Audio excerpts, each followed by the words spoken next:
era tan bonito. Dios lo había creado todo perfecto. Un Edén que era un jardín perfecto, un hogar para la primera pareja, un ejemplo de lo que Dios deseaba para toda la humanidad.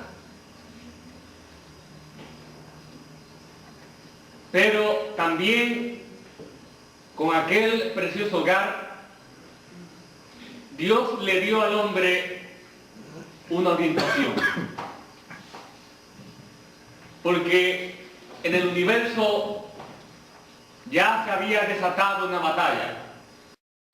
Y Dios deseaba que el hombre supiera que, aunque en ese momento vivía feliz, en un hogar que él había creado con mucho empeño, el hombre podía perder. Dice la palabra de Dios en Génesis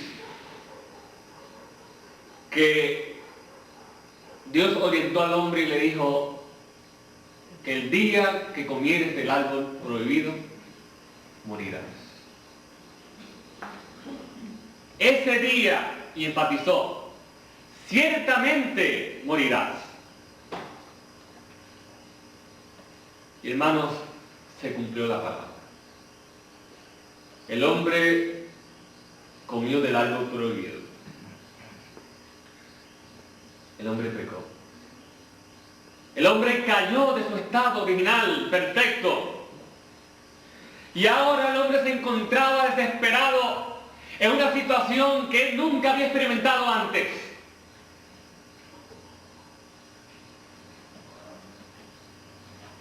Y al encontrarse en esa situación, el hombre trata de hacer algo, trata de remediar la situación. Se encuentra desnudo, encuentra que el pecado está relacionado con la vergüenza, desea hacer algo. Y dice en Génesis, el capítulo 3, versículo 7, entonces fueron abiertos los ojos de ambos y conocieron que estaban desnudos. Entonces cosieron hojas de higuera y se hicieron delantales. Hermanos, desde el principio de la historia de la humanidad encontramos el hombre tratando de hacer algo por sí mismo para poder estar bien con Dios. De momento escucha la voz de Dios. Aquella voz que siempre había sido escuchada con un deseo especial, como un amigo que se acerca, ahora se escucha con temor. Ya no hay confianza. Y Dios, entristecido, porque sabía lo que había acontecido, pregunta, ¿dónde estás tú? ¿Dónde estás tú?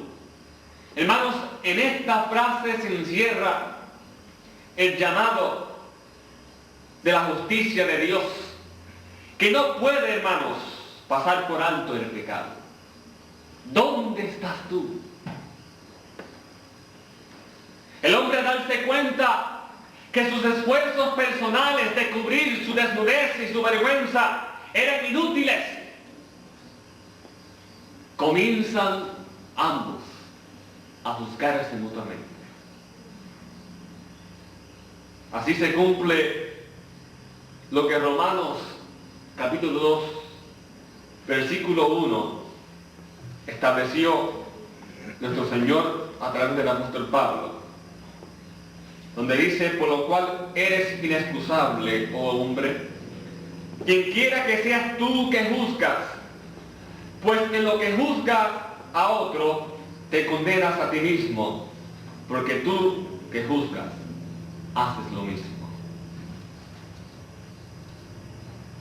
Hermanos, el pecado y el hombre que está en pecado se caracteriza por juzgar a otro. Se caracteriza por juzgar a otro.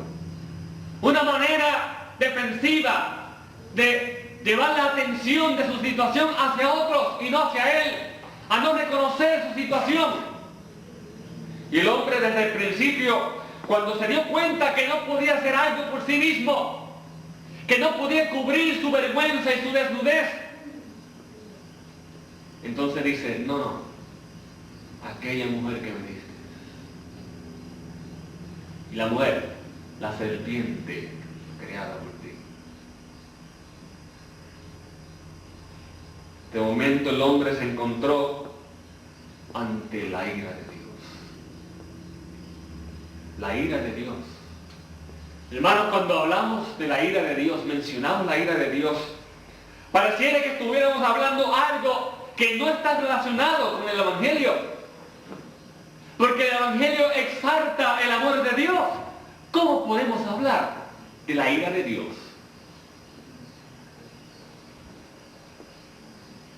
Definitivamente debemos buscar una definición correcta de acuerdo a la Biblia para la ira de Dios. Y para esto debemos tener en mente que hay un factor aquí, y es el factor del lenguaje humano. El lenguaje humano imperfecto, limitado, pero el lenguaje en el cual Dios encarnó su palabra para que nosotros pudiéramos recibirla. En este lenguaje la palabra de Dios describe la ira de Dios, pero no es una ira como la que nosotros estamos acostumbrados a quizás practicar y a experimentar. La ira de Dios no es igual a la ira del hombre. No es enojo, tampoco es pasión irracional, tampoco descontrol, tampoco un arrebato, ni un capricho. Esa no es la ira de Dios. Muchas veces confundimos la ira de Dios y bajamos la ira de Dios a nivel del hombre, al punto que ponemos a Dios como un tirano, que se ríe cuando sus hijos se caen, que está deseoso de destruirnos. Hermanos, hay algunas personas que tienen un pensar de Dios de esa manera. Y son mano dura en la casa contra la mujer, o quizá la mujer contra el esposo, contra los hijos. Y el hogar donde debe existir la paz, la felicidad, parece ser un campo de batalla. Porque la ira de Dios, hermanos, la ira de Dios en nada se compara con el enojo y la pasión irracional del hombre. La ira de Dios más bien apunta hacia una dimensión del carácter de Dios. La ira de Dios es la reacción inevitable, la reacción natural de su carácter hacia el pecado. Es la reacción natural de Dios, de un Dios santo y justo ante todo lo que es pecado e injusticia. La ira de Dios, hermanos, es la santa repulsión de Dios hacia el pecado. Y ante esta situación, el hombre se encontraba allí en el Edén. Un Dios que lo había creado con mucho amor, a diferencia de las otras cosas, lo había creado con sus manos. Ahora, ese que era amigo, el hombre se encuentra ante la ira de Dios. El hombre por su pecado está condenado. Merece morir, porque la paga del pecado es muerte. No hay escapatoria, no hay manera de salir. No puede salir corriendo. Como dice el himno, ¿a dónde iré? ¿A dónde me esconderé? Si donde quiera que voy tú estás. Así se encontraba el hombre. ¿A dónde iré? El hombre merecía morir porque era lo que la justicia de Dios demandaba. Pero dice la palabra, y vamos a Génesis para leerlo.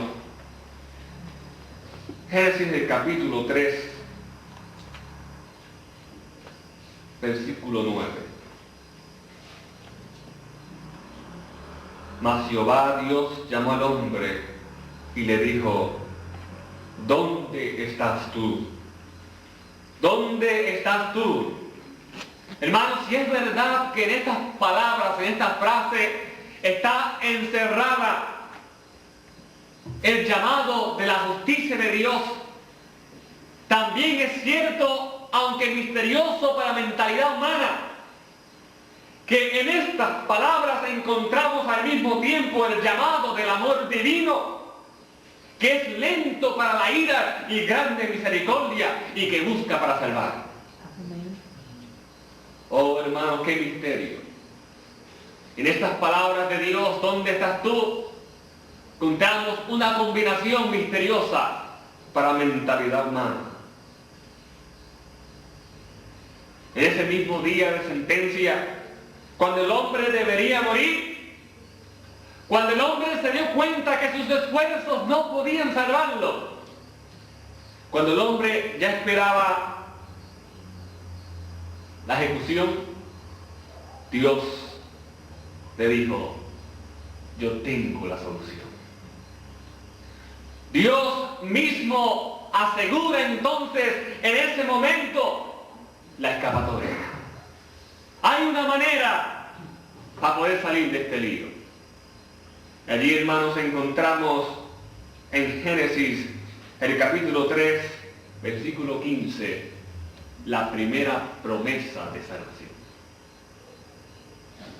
Génesis, el capítulo 3, versículo 15, hablándole a la serpiente, el Señor le dice: y pondré enemistad entre ti y la mujer, y entre tu simiente y la simiente suya. Esta te herirá en la cabeza, y tú le herirás en el calcañar. Una promesa de salvación. Una promesa que, aunque en pocas palabras, tiene una profundidad que estaremos estudiándola por la eternidad. Enemistad habrá siempre entre la serpiente y la mujer, entre su simiente y la simiente de la mujer. Aquella simiente a la cual el Señor se refería era el Mesías futuro que habría de aparecer, que habría de morir y ganar la victoria. Hermanos, en la promesa de Génesis 3:15, Dios le estaba diciendo al hombre que él, que podía dar la sentencia de muerte, aquel que da vida y quita la vida, él estaba asumiendo la deuda. El Señor Jesucristo, allí en el Edén, le promete a Adán y Eva, y de esa manera a la humanidad, que él iba a satisfacer las demandas de la ley violada. Y esto, la única manera era con la muerte eterna. Pero, hermanos, era una promesa. Significaba que se había de cumplir en el futuro. Y habían pasado varios milenios, casi 4.000 años, sin que la deuda fuese cancelada legalmente. Y todos los descendientes de Adán habían incurrido en esta deuda, y la deuda se hacía más pesada, porque, como dice la palabra en Romanos, el capítulo 5, versículo 19, por la desobediencia de un hombre, los muchos fueron constituidos pecadores. Pero a pesar de que pasó mucho tiempo, y a pesar de que la deuda se hacía más pesada, llegó el momento y la promesa apareció en la persona de Jesucristo. Y como dice Gálatas 4:4, pero cuando vino el cumplimiento del tiempo, Dios envió a su Hijo, nacido de mujer, encarnado en la humanidad, se hizo parte de nosotros, y de esa manera fue a cumplir su misión. Jesús fue entregado por su Padre como propiciación a nuestros pecados. Según Juan, primera de Juan, en el capítulo 4, versículo 10. Primera de Juan, en el capítulo 4, versículo 10. El apóstol Juan nos dice: en esto consiste el amor, no en que nosotros hayamos amado a Dios, sino en que Él nos amó a nosotros y envió a su Hijo en propiciación por nuestros pecados. Ahora tenemos que hacer una pregunta, hermanos, aquí. Una pregunta. Una pregunta que tenemos que hacer no solamente de este versículo, sino también del otro que el apóstol Pablo menciona en Romanos del capítulo 3, 25, donde él, hablando de Jesucristo, también dice que a quien Dios puso como propiciación por medio de la fe en su sangre para manifestar su justicia a causa de haber pasado por alto en su paciencia los pecados pasados. Nuevamente aparece la palabra propiciación. ¿Qué es esto de propiciación? Hermanos, contrario a la palabra redención, que significa rescate, que habla de lo que Dios hizo a través de su Hijo en relación con nosotros, lo que Cristo hizo a favor nuestro, de forma directa con el hombre, rescatarlo.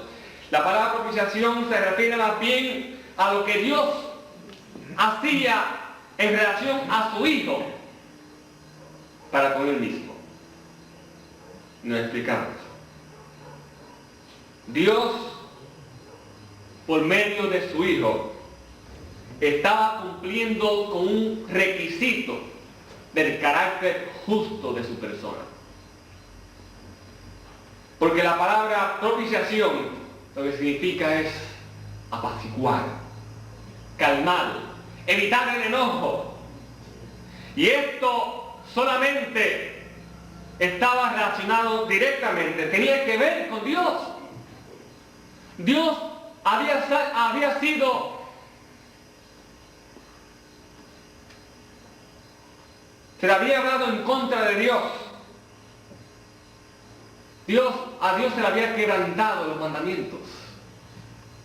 Se le había apartado a Dios. Su carácter, entonces, decía su justicia, su santidad decía que el hombre tenía que morir. Pero porque Él amaba tanto al hombre y deseaba el bien y que el hombre viviera, Él dijo: pues yo voy a pagar la deuda. Yo voy a satisfacer la justicia y voy a entregar a mi Hijo. Y Dios entregó a Jesús. Y Jesús propició la ira del Padre contra el pecado para de esa manera darnos la salvación. En el contexto pagano, hermanos, este asunto de propiciación es un poco distinto. Y muchas veces nosotros, aunque no somos paganos en el verdadero sentido de la palabra, muchas veces tenemos esta mentalidad de paganismo en relación a la religión verdadera que es el cristianismo. Porque en el paganismo son las personas que hacen propiciación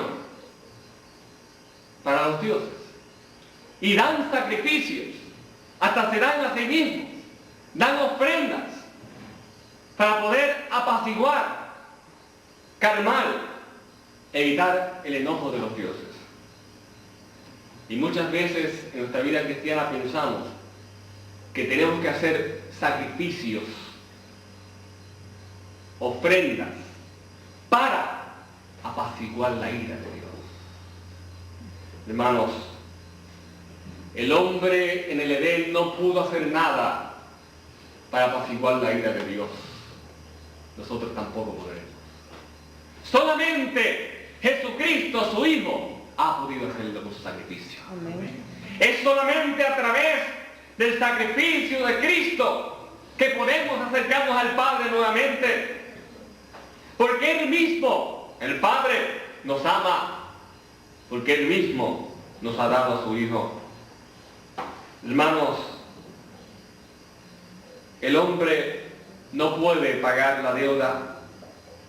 El hombre no puede hacer nada para propiciar a Dios, para pagar lo que su justicia reclama. Más bien debemos escuchar el mensaje de Dios que nos dice en Romanos 3:24, siendo justificados gratuitamente por su gracia, mediante la redención que es en Cristo Jesús. Amén. Hermanos, Dios nos ofrece a nosotros gratuitamente la redención, aunque le costó a él, hermanos, muy caro. A Dios le costó la muerte y el sufrimiento de su Hijo, y hoy ese precioso regalo costoso, Dios te lo regala a ti y a mí. Salvación a través de Jesucristo. Solo lo que Dios hizo en su Hijo puede satisfacer su justicia. Solamente eso, hermano. Solamente lo que Dios hizo en su Hijo. La cruz, entonces, se convierte en el gran símbolo de liberación. La cruz se convierte en el medio por el cual Dios ha pagado la deuda que Él prometió pagar. La cruz, hermanos, satisfizo la justicia de Dios que demandaba la muerte del transgresor. Por razón, el apóstol Pablo exaltaba la cruz de Cristo. No necesitamos nosotros exaltar la cruz. No en el aspecto del madero, sino del Cristo que fue crucificado en el madero. La cruz de Jesucristo debe ser exaltada, y en nuestra vida vamos a sentir la paz y la seguridad de lo que significa ser justificados gratuitamente por su gracia. Amén. Gracias a la cruz, la justicia se ha manifestado. Hermanos, y esto es un gran misterio. Esto es un gran misterio. ¿Cómo es posible que nosotros podamos recibir la justicia de Jesucristo, la justicia de Dios? A través de Jesucristo ha podido ser posible, porque Él murió por nosotros, y en la muerte de Jesucristo en la cruz, la justicia se ha manifestado, y como dice la palabra, Dios ahora justifica al que es de la fe de Jesús. Romanos 3:26, con la mira de manifestar en este tiempo su justicia, a fin de que Él sea el justo y el que justifica al que es de la fe de Jesús. ¿De qué fe eres tú, hermano? ¿Estás tú tratando de justificarte a ti mismo? Romanos, el capítulo 1, la lectura bíblica, nos señaló, versículo 17 en adelante, porque en el Evangelio la justicia de Dios se revela por fe y para fe. Entonces el apóstol cita el Antiguo Testamento, como está escrito, mas el justo por la fe vivirá. El justo no puede vivir por las obras. Adán trató de hacerlo y fue inútil. El justo por la fe vivirá. Porque en el Evangelio la justicia de Dios se revela por fe. Hermanos, ¿queremos ser justificados? ¿Queremos tener paz con Dios? ¿Queremos estar en paz con Dios? Tal como dice Romanos en el capítulo 5. Entonces aceptemos por fe el sacrificio de Jesucristo. Amén. Dado gratuitamente por nosotros, pero con un gran valor, con un gran valor. Y sigue diciendo en el pensamiento del apóstol Pablo, que el Evangelio, o en el Evangelio la justicia de Dios se revela por fe, porque la ira de Dios se revela desde el cielo. Gracias a Dios por la manifestación de Cristo en la cruz. Amén. Porque en la cruz, con Cristo hecho maldición por nosotros, con Cristo hecho pecado por nosotros, tal como está testificado en Gálatas 3:13 y en 2 Corintios 5:21, allí en la cruz se reveló la ira de Dios, porque ni a su Hijo perdonó, pero allí en la cruz también se reveló el amor de Dios. ¡Qué gran misterio, hermano! ¡Qué gran misterio! Pero gloria a Dios por ese misterio. Amén. No necesitamos explicar las cosas misteriosas de Dios, pero sí necesitamos por fe aceptarlo en nuestra vida. Y esa mezcla misteriosa de la ira de Dios y del amor de Dios, hermanos, resultará en nosotros salvación. Amén. Salvación, vida eterna. Quiero terminar en esta noche citando a la sierva del Señor,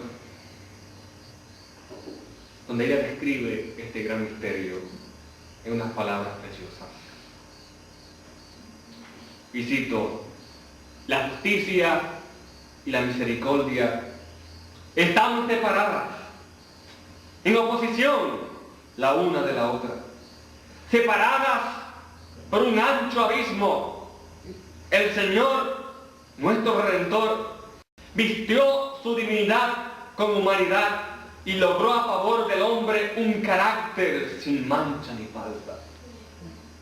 Plantó la cruz en el cielo y la tierra y la hizo el objeto de atracción, señalando a ambas direcciones, atrayendo a la justicia y la misericordia sobre el abismo.